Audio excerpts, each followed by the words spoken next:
Sejak no si manjamba.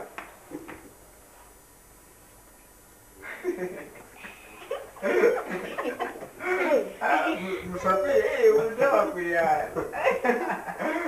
Tiga pilih mau berani manja.